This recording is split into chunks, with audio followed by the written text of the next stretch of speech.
नमस्कार दोस्तों, मैं विवेक जीएस क्लासेज के एपिसोड 3 में आपका स्वागत करता हूं। मैं आज जीएस का एक महत्वपूर्ण टॉपिक आपके सामने प्रस्तुत कर रहा हूं। टॉपिक है पृथ्वी की गतियां, मोशन ऑफ द अर्थ। दोस्तों, हम सभी जानते हैं कि पृथ्वी की दो गतियां होती हैं। एक घूर्णन गति, इसी गति को हम लोग कहते हैं रोटेशनल मोमेंट या परिभ्रमण गति या दैनिक गति। पृथ्वी की दूसरी गति जो है उसे हम कहते हैं परिक्रमण गति या वार्षिक गति। अब क्या है कि इन दोनों गतियों के बारे में हमको समझ लेना है कि घूर्णन गति क्या है, इसके क्या प्रभाव होते हैं, परिक्रमण गति क्या है, इसके क्या प्रभाव होते हैं। ध्यान दीजिएगा, यह एक ग्लोब है। अब आप देख रहे हैं कि ग्लोब अपनी एक्सिस पर एक निडल के सहारे पूर्व से पश्चिम की ओर चारों ओर घूम रही है।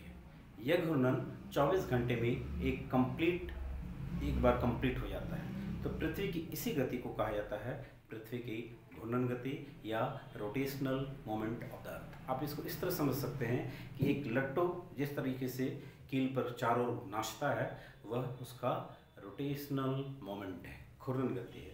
ग्लोब भी बिल्कुल इसी तरीके से, पृथ्वी बिल्कुल इसी तरीके से अपने एक काल्पनिक अक्ष के सहारे पश्चिम से पूरब की ओर घूम रही है। यह घूर्णन 24 घंटे में पूरा होता है, इसीलिए इस गति को दैनिक गति भी कहा जाता है। इस गति को परिभ्रमण गति भी कहा जाता है, क्योंकि यह अपने स्थान पर चारों ओर घूम रही है।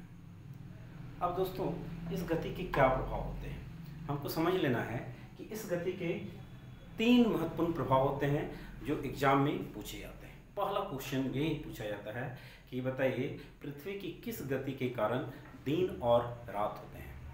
तो आप स्पष्ट रूप से बताएंगे कि पृथ्वी की घूर्णन गति के कारण ही दिन और रात होते हैं। आप इसको कैसे समझ सकते हैं, बिल्कुल देखिए, मैंने इसको फिगर में समझाने की कोशिश की है। यहाँ पर देखिए कि सन है और पृथ्वी के इस डायरेक्शन में सूर्य का प्रकाश पड़ रहा है, और यह डेट कौन सा है, 22 दिसंबर। क्लियर है। अब देखिएगा कि जब सूर्य का प्रकाश यहाँ पर पड़ रहा है तो पृथ्वी की जिस पार्ट पर सूर्य का प्रकाश पड़ रहा है वह प्रकाशित रहेगा, वहाँ पर सूर्य की किरण वह प्रकाशित रहेगा, अर्थात वहाँ पर दिन रहेगा। लेकिन ठीक इसके अपोजिट पार्ट में जहाँ पर सूर्य की किरणें नहीं पड़ रही है, वह उस भाग में अंधेरा रहेगा, अर्थात वहाँ पर रात रहेगा। आप इसको इस तरीके से भी समझ लीजिए कि मान लीजिए कि यह पृथ्वी है और वहाँ से एक लाइट पड़ रहा है, बल्ब का लाइट है जो सूर्य है। तो वहाँ से जब सूर्य की किरण पड़ रही है तो यह भाग जो है यह प्रकाशित रहेगा और यह दिन रहेगा। जबकि ठीक इसके अपोजिट पार्ट में चूँकि सूर्य की किरण नहीं पड़ रही है, इसलिए इस भाग में अंधेरा रहेगा और इस भाग में रात्रि रहेगा। तो स्पष्ट है कि पृथ्वी की घूर्णन गति के कारण धरातल पर दिन और रात होते हैं। अब दूसरा एक महत्वपूर्ण पॉइंट है कि क्वेश्चन टेक्निकली भी है और हमेशा क्वेश्चन पूछ भी दिया जाता है, आगे भी पूछने की पूरी संभावना है कि बताइए पृथ्वी की घूर्णन गति के कारण धरातल पर अन्य क्या प्रभाव पड़ता है। तो आप स्पष्ट से बताएंगे कि एक तो दिन और रात होते हैं और दूसरे कोरियालिस बल की उत्पत्ति होती है। अब एक कोरियालिस बल क्या है, तो ध्यान दीजिएगा कि पृथ्वी की घूर्णन गति के कारण धरातल पर प्रवाहित होने वाली, धरातल पर चलने वाली हवाओं की दिशा में एक विक्षेप उत्पन्न होता है, डिफ्लेशन उत्पन्न होता है। पृथ्वी की इसी गति को विक्षेप गति कहा गया, इस गति की खोज सबसे पहले जी कोरियालिस महोदय ने की थी, इसलिए इस गति को कोरियालिस बल के नाम से भी जाना जाता है। इसमें क्या होता है कि हवाओं का जो प्रवाह दिशा होता है, चाहे वह उत्तरी गोलार्ध हो चाहे वह दक्षिणी गोलार्ध हो, पृथ्वी की घूर्णन गति के कारण वह विक्षेपित हो जाता है। किधर विक्षेपित हो जाता है, तो ध्यान दीजिएगा कि उत्तरी गोलार्ध में कोरियालिस बल के कारण हवाओं की दिशा अपनी प्रवाह दिशा से दाहिनी ओर मूव करके चलती है, जबकि दक्षिणी गोलार्ध में हवाओं की दिशा अपनी प्रवाह दिशा के बाईं ओर मूव करके चलती है। आप इसको इस फिगर में इस तरीके से समझ सकते हैं कि मान लीजिए यह 0 डिग्री है। ध्यान दीजिएगा, इस फिगर में यह 0 डिग्री है, इसकी उत्तर के भाग को उत्तरी गोलार्ध और इसके दक्षिण के भाग को दक्षिणी गोलार्ध कहा गया। अब यहाँ से जो हवाएं चल रही है, यह हाई प्रेशर बेल्ट है। यह हाई प्रेशर बेल्ट है जिसको उपोष्णकटिबंधीय उच्च वायुदाब की पेटी का क्षेत्र कहा जाता है, और यह लो प्रेशर बेल्ट है जिसको विषुवतरीय निम्न वायुदाब की पेटी का क्षेत्र कहा जाता है। अब जाहिर सी बात है कि हवाएं जो हैं उच्च दाब से निम्न दाब क्षेत्र की ओर चलती है, तो हवाओं को चलना था इस तरीके से, बिल्कुल सीधे उत्तर से दक्षिण की ओर, विषुवत रेखा की ओर। लेकिन कोरियोलिस बल के कारण या पृथ्वी की घूर्णन गति के कारण उत्पन्न विक्षेप बल के कारण हवाओं की दिशा यह हो जाती है। अब देख रहे हैं कि प्रवाह दिशा के दाहिनी ओर यह चल रही है, जबकि दक्षिणी गोलार्ध में इसी गति के कारण दक्षिणी गोलार्ध में इसी गति के कारण हवाएं जो हैं अपनी प्रवाह दिशा के बाईं ओर मूव करके चलती है। तो इस गति की उत्पत्ति पृथ्वी की घूर्णन गति के कारण ही होती है। तो बड़ा ही महत्वपूर्ण पॉइंट है, ध्यान दीजिएगा। इसी बल के कारण हवाएं कभी भी धरातल पर सीधी नहीं चलती, हमेशा मूव करके तिरछे चलती है। मूव किधर होती है? तो उत्तरी गोलार्ध में अपनी प्रवाह दिशा के दाहिनी ओर और दक्षिणी गोलार्ध में अपनी प्रवाह दिशा के बाईं ओर। इसी गति के कारण धरातल पर स्थित महासागरों में भी महासागरीय धाराओं की दिशा ये प्रभावित होती है। उनकी जो दिशा होती है उत्तरी गोलार्ध में अपनी प्रवाह दिशा की दाहिनी ओर मूव करके चलती है, जबकि दक्षिणी गोलार्ध में अपनी प्रवाह दिशा के बाईं ओर मूव करके चलती है। क्लियर है? तो यह महत्वपूर्ण पॉइंट है कोरियोलिस बल, याद रखिएगा, यह काफी महत्वपूर्ण पॉइंट है, यह कभी भी पूछा जा सकता है। तीसरा महत्वपूर्ण पॉइंट है कि किस गति के कारण धरातल पर ट्विलाइट उत्पन्न होते हैं। अब एक महत्वपूर्ण पॉइंट आ गया कि ट्विलाइट क्या है। पहले हम समझ ले कि ट्विलाइट क्या है। तो हम देखते हैं, प्रतिदिन देखते हैं कि सूर्योदय के पूर्व और सूर्यास्त के पश्चात भी सूर्य की किरणें धरातल पर पड़ती हैं। सूर्योदय का टाइम कुछ है, उसके पहले ही सूर्य की किरणें धरातल पर या सूर्य की लालिमा धरातल पर दिखने लग जाती है, और सूर्यास्त होने के बाद भी 1-1.5 घंटे तक वह लालिमा कायम रहती है। तो यह लालिमा क्यों कायम रहती है? तो सूर्य की किरणें वायुमंडल में पाए जाने वाले धूल कण के कारण विसरित होकर परावर्तित होती है, और उससे जो भाग परावर्तित होता है, जो प्रकाशित होता है, उसे ही कहा जाता है ट्विलाइट। क्लियर है? तो यह किस गति के कारण होता है? यह भी पृथ्वी की घूर्णन गति का परिणाम है। क्लियर? तो बड़ा ही महत्वपूर्ण पॉइंट, 3 पॉइंट है कि पृथ्वी की घूर्णन गति के कारण क्या क्या परिणाम होते हैं। तो पहला दिन रात, दूसरा कोरियोलिस बल की उत्पत्ति, और तीसरा ट्विलाइट, TWILIGHT। ध्यान दीजिएगा, ट्विलाइट की उत्पत्ति होती है। दूसरा महत्वपूर्ण पॉइंट है पृथ्वी की दूसरी प्रमुख गति है, जिसे हम कहते हैं परिक्रमण गति / वार्षिक गति। ध्यान दीजिएगा, परिक्रमण गति क्या है? जब हम किसी चीज के चारों ओर घूमते हैं तो उसे कहा जाता है परिक्रमा कहा जाता है। ध्यान दीजिएगा। अब यहाँ पर क्या है कि यह सूर्य है और अपनी कक्षा में पृथ्वी सूर्य के चारों ओर घूम रही है, किसी चीज की परिक्रमा कर रही है, इसलिए इस गति को कहा गया परिक्रमण गति। अब यह जो गति है, यह जो काम होता है, यह कितने दिनों में संपादित होता है? 365 दिन और 6 घंटे में। इसी कारण इस गति को वार्षिक गति के नाम से भी जाना गया। अब क्या होता है, आप स्पष्ट रूप से देखिएगा कि इस गति के क्या क्या प्रभाव होते हैं। तो सबसे पहला ध्यान दीजिएगा, हमने पहले पॉइंट में बताया कि दिन और रात होते हैं पृथ्वी की घूर्णन गति के कारण, लेकिन दिन और रात की अवधि में जो अंतर होता है, देखिएगा उत्तरी गोलार्ध में कभी दिन लंबे होते हैं, रात्रि छोटी होती है, दक्षिणी गोलार्ध में दिन लंबे होते हैं, रात्रि छोटी होती है। तो यह दिन की अवधि में जो अंतर होता है वह पृथ्वी की वार्षिक गति का परिणाम है। दूसरा महत्वपूर्ण पॉइंट है कि ध्रुवों पर 6 महीने का दिन और 6 महीने की रात्रि पृथ्वी की किस गति के कारण होती है? तो यह है पृथ्वी की वार्षिक गति। इन दोनों पॉइंट को पहले हम लोग समझ लेते हैं, उसके बाद आगे बढ़ेंगे कि दिन और रात की अवधि में अंतर क्यों होता है, और दूसरा ध्रुवों पर 6 महीने का दिन और 6 महीने की रात्रि क्यों होती है। तो अब आ जाइए आप सीधा यहाँ पर देखिए, यह ग्लोब है, यह 0 डिग्री का क्षेत्र है, विषुवत का क्षेत्र है। आप इसमें एक डेट समझ लीजिए कि 21 मार्च को सूर्य की किरण इस रेखा पर बिल्कुल वर्टिकल पड़ती है। 21 मार्च को विषुवत रेखा पर सूर्य की किरणें बिल्कुल वर्टिकल पड़ती है। इस स्थिति को क्या कहा जाता है? इक्विनॉक्स, विषुव कहा जाता है। यहाँ पर यह भी पृथ्वी की वार्षिक गति का ही परिणाम है। तो इक्विनॉक्स में होता क्या है कि पूरी पृथ्वी पर दिन और रात की अवधि समान होती है, बराबर समय का दिन और रात होता है। क्यों? क्योंकि धरातल के बीचों बीच सूर्य की किरणें प्रकाशित हो रही है, जिसके कारण सूर्य की किरणों का बंटवारा दोनों दिशाओं में समान रूप से होता है। तो इसी स्थिति को कहा जाता है इक्विनॉक्स। अब आप ध्यान दीजिएगा कि 21 मार्च के बाद सूर्य की स्थिति उत्तरायण हो जाती है।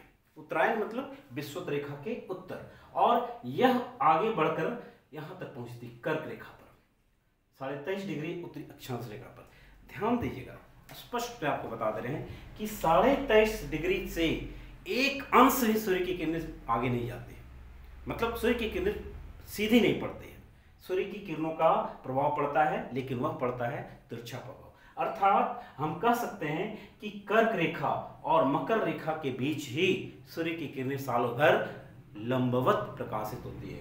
इसके ऊपर और उसके नीचे सूर्य की किरणें सालों भर तिरछी पड़ती है। ठीक है, तो 0 डिग्री के बाद जब कर्क रेखा पर सूर्य की किरणें पड़ती है तो यहां से कर्क रेखा पर तक पहुंचने में सूर्य को 3 महीने का समय लगता है। तो हम इसमें क्या करेंगे, 21 मार्च में 3 महीने का समय जोड़ देंगे। तो जब 3 महीने का जब समय हम इसमें जोड़ते हैं तो आप देखिए मार्च के बाद अप्रैल, मई, जून, 21 जून को सूर्य की किरण कर्क रेखा पर बिल्कुल लंब रूप से पड़ रही है। किस तारीख को? 21 जून को सूर्य की किरण कर्क रेखा पर लंब रूप से पड़ रही है। अब आप ध्यान देंगे कि जब यहां से जाने में सूर्य को 3 महीने का समय लग रहा है तो वापस लौटने में भी 3 महीने का समय लगेगा, स्पष्ट है। तो हम जून में फिर 3 महीना आगे जोड़ेंगे। तो जून में हम 3 महीना जोड़े तो जुलाई, अगस्त, सितंबर, अर्थात 23 सितंबर को सूर्य की किरण विषुवत रेखा पर पुनः लंब रूप से पड़ती है।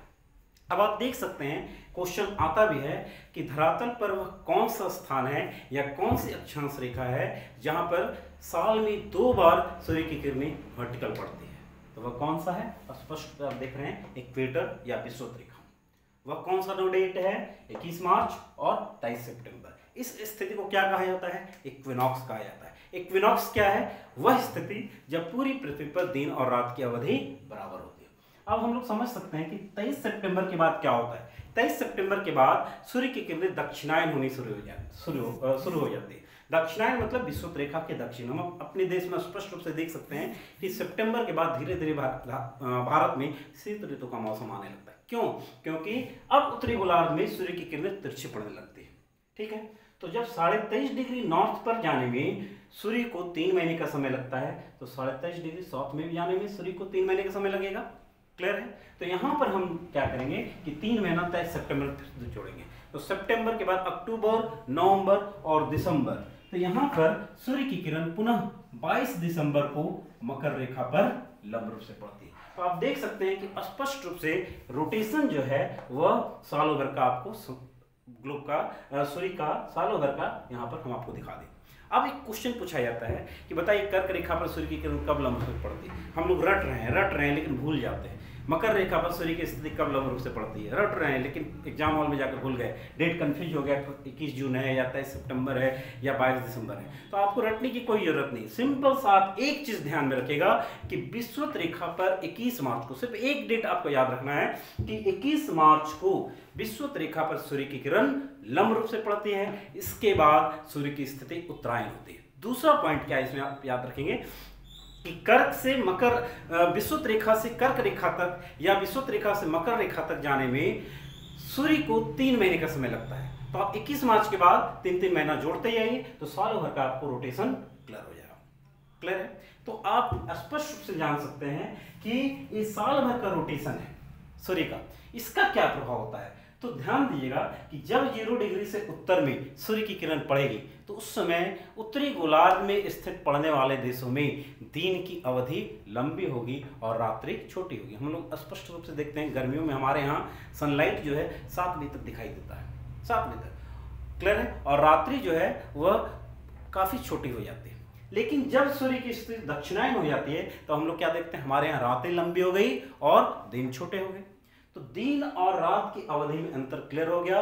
पृथ्वी की किस गति का परिणाम है? वार्षिक गति। अब इसी से रिलेटेड दूसरा पॉइंट है कि ध्रुवों पर 6 महीने का दिन और 6 महीने की रात्रि होती है, वह कैसे होती है। तो आज इस फिगर में ही आप देख लीजिए कि 0 डिग्री से कर्क रेखा तक 3 महीना और कर्क रेखा से विषुवत रेखा तक पुनः 3 महीना, अर्थात 3 + 3 6। एक गोलार्ध में सूर्य की स्थिति कितने महीने रहती है? 6 महीना। तो जब उत्तरी गोलार्ध में सूर्य प्रवेश कर रहा है 21 मार्च के बाद, तो लगातार 23 सितंबर तक पोल पर, त्रिपोल पर, उत्तरी ध्रुव पर सूर्य की किरणें बिल्कुल पड़ेगी। सनलाइट तिरछा ही पड़ेगा लेकिन पड़ेगा, जिसके कारण जब तक उत्तरी गोलार्ध में सूर्य की स्थिति होगी उत्तरी ध्रुव पर दिन और दक्षिणी ध्रुव पर रात्रि होगी। यही स्थिति दक्षिणी गोलार्ध के साथ है। क्यों? क्योंकि ध्रुव एक बिंदु के रूप में है। जब तक सूर्य की स्थिति उत्तरी गोलार्ध में रहेगी, उत्तरी गोलार्ध में दिन, और जब सूर्य की स्थिति दक्षिणी गोलार्ध में चली जाएगी तो यहाँ पर रात्रि होगी। तो ध्रुवों पर 6 महीने का दिन और 6 महीने की रात्रि पृथ्वी की परिक्रमण गति का ही परिणाम है। तीसरा महत्वपूर्ण पॉइंट है ऋतु परिवर्तन। ऋतु परिवर्तन भी पृथ्वी की वार्षिक गति का ही परिणाम है। अभी हम इसी से फिगर से आपको बताएं कि जब सूर्य की स्थिति उत्तरी गोलार्ध में रहेगी तो क्या होगा? ग्रीष्म ऋतु, और जब सूर्य की स्थिति दक्षिणी गोलार्ध में चली जाएगी तो हमारे यहाँ जाड़े का मौसम। तो पृथ्वी की वार्षिक गति के कारण ही मौसम में परिवर्तन होता है। अब अगला महत्वपूर्ण पॉइंट है लीप ईयर। सबसे पहले हम लोग जानेंगे कि लीप ईयर क्या होता है। तो लीप ईयर वह वर्ष है जब हर 4 साल के बाद वर्ष की अवधि जो है 365 दिन की जगह 366 दिन की होती है। ऐसा क्यों होता है? यह भी पृथ्वी की वार्षिक गति का ही परिणाम।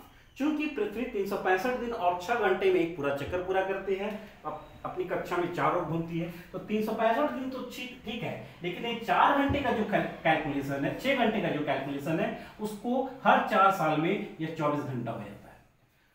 इसी कारण प्रति 4 वर्षों में वर्ष की अवधि जो है वह एक दिन एक्सटेंड कर दी जाती है, और फरवरी महीना जो है वह 28 की जगह 29 का हो जाता है। और इसी ईयर को हम लोग कहते हैं लीप ईयर या अधिवर्ष। यहां तक क्लियर है? चौथा महत्वपूर्ण पॉइंट है विषुव की स्थिति उत्पन्न होती है। अभी हम इसको समझाएं कि विषुव क्या होता है। विषुव की स्थिति वह है जब विषुवत रेखा पर सूर्य की किरणें बिल्कुल वर्टिकल पड़ती है, और इस अवधि में पूरी पृथ्वी पर दिन और रात की अवधि बराबर होती है। इसे ही कहा जाता है विषुव। अब अगला महत्वपूर्ण पॉइंट है कि उपसौर और अपसौर की स्थिति उत्पन्न होती है। सबसे पहले हम लोग जानेंगे कि उपसौर क्या है और अपसौर क्या है। तो उपसौर मतलब वह स्थिति जब सूर्य और पृथ्वी के बीच की दूरी सबसे अधिक निकटतम होती है, और दूसरा है अपसौर, वह स्थिति जब सूर्य और पृथ्वी के बीच की दूरी अधिकतम हो जाती है। यह क्यों होता है? तो चूंकि पृथ्वी जो है वह अपने अंडाकार मार्ग पर सूर्य के चारों ओर घूम रही है। इस अंडाकार मार्ग के कारण कभी वह सूर्य के काफी नजदीक पहुंच जा रही है, कभी वह दूर चली जा रही है। तो उपसौर की स्थिति कब उत्पन्न होती है और अपसौर की स्थिति कब उत्पन्न होती है? ध्यान दीजिएगा, प्रति 3 जनवरी को उपसौर की स्थिति उत्पन्न होती है। कब होती है? प्रति 3 जनवरी को उपसौर की, और प्रति 4 जुलाई को अपसौर की स्थिति उत्पन्न होती है। उपसौर की स्थिति में सूर्य और पृथ्वी के बीच की दूरी जो होती है वह हो जाती है 14.69 करोड़ किलोमीटर। कितनी हो जाती है? 14.69 करोड़ किलोमीटर। जबकि अपसौर की स्थिति में यह दूरी सूर्य और पृथ्वी के बीच की दूरी होती है 15.20 करोड़ किलोमीटर। और हम यह भी जान रहे हैं कि सूर्य और पृथ्वी के बीच की औसत दूरी कितनी है? 14.96 करोड़ किलोमीटर। तो यह आपके लिए बड़ा महत्वपूर्ण है कि आप बताइए पृथ्वी और सूर्य के बीच की औसत दूरी कितनी होती है? तो 14.96 करोड़ किलोमीटर। अपसौर में पृथ्वी और सूर्य के बीच की दूरी कितनी होती है? 15.20 करोड़ किलोमीटर। उपसौर में कितनी होती है? 14.69 करोड़ किलोमीटर। उपसौर की स्थिति कब आती है? प्रति 3 जनवरी को। अपसौर की स्थिति कब आती है? प्रति 4 जुलाई को। यह बड़ा महत्वपूर्ण पॉइंट है, इसको भी आपको ध्यान में रखना होगा। अगला जो महत्वपूर्ण पॉइंट है यह है संक्रांति। हम लोग कर्क संक्रांति के बारे में सुने हैं, मकर संक्रांति के बारे में सुने हैं, तो ये दोनों तो ठीक है, लेकिन संक्रांति सबसे पहले हम जानेंगे क्या है, किसको कहते हैं संक्रांति। तो आप एक लाइन में स्पष्ट रूप से बताएंगे कि सूर्य की उत्तरायण और दक्षिणायन की स्थिति को संक्रांति कहा जाता है। अब उत्तरायण क्या है? विषुवत रेखा से उत्तर। दक्षिणायन क्या है? विषुवत रेखा से दक्षिण। क्लियर है? अब सूर्य की उत्तरायण की अधिकतम स्थिति क्या है? कर्क रेखा। और सूर्य की दक्षिणायन की अधिकतम स्थिति क्या है? मकर रेखा। तो इसी के आधार पर संक्रांति 2 होते हैं, एक है कर्क संक्रांति और दूसरा है मकर संक्रांति। कर्क संक्रांति कब आता है? 21 जून को, और मकर संक्रांति कब आता है? 22 दिसंबर को।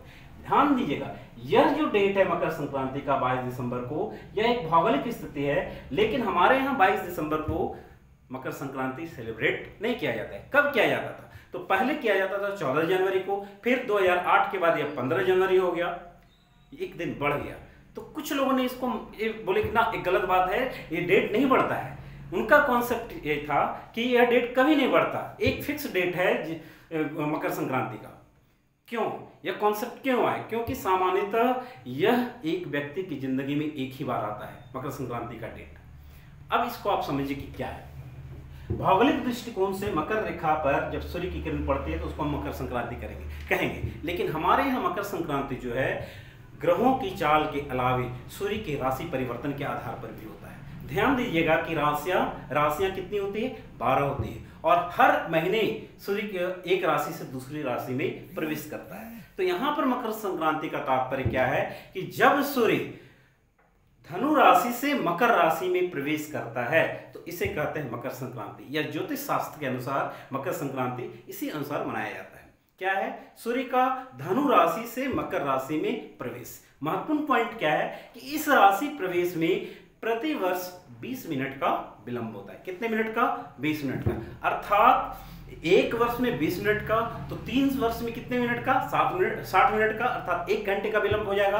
तो इस गणना के आधार पर हम कहेंगे कि प्रति 72 वर्षों में 24 घंटे का विलंब होता है, और इसी कारण हर 72 साल के बाद मकर संक्रांति की तिथि एक दिन बढ़ जाती है। जैसे हम लोग 1935 से 14 जनवरी सेलिब्रेट कर रहे थे मकर संक्रांति, लेकिन 2008 के बाद क्या हो गया? यह 15 जनवरी हो गया, और अगले मतलब 2008 से 72 साल मतलब 2080 के बाद मकर संक्रांति का डेट जो है फिर से एक दिन बढ़ जाएगा, और मकर संक्रांति का डेट हो जाएगा 16 जनवरी। तो ये मकर संक्रांति जो भारत में सेलिब्रेट होता है उसका कैलकुलेशन है सूर्य का धनु राशि में प्रवेश, जिसमें इस प्रवेश में प्रतिवर्ष 20 मिनट का विलंब हुआ, और इस गणना के आधार पर 3 साल में 1 घंटे का और प्रति 72 वर्षों में 24 घंटे के विलंब होने के कारण मकर संक्रांति की तिथि एक दिन बढ़ जाती है। तो यहाँ पर यह महत्वपूर्ण पॉइंट है, इससे बहुत सारे क्वेश्चन आते हैं, इसको आपको देख लेना अच्छे तरीके से। एक एक पॉइंट आप इसको बढ़िया से समझ लीजिए, क्योंकि बड़ा ही महत्वपूर्ण चैप्टर है, सामान्य अध्ययन का एक महत्वपूर्ण अंग है, और हर एग्जाम में इससे कुछ न कुछ क्वेश्चन आ जाते हैं। ठीक है, अब अगले क्लास में हम अगला टॉपिक करेंगे जो जीएस के लिए भी काफी महत्वपूर्ण है जीएस पॉइंट ऑफ व्यू से, वह है thermal belt of the earth, अर्थात पृथ्वी के ताप कटिबंध। Thank you.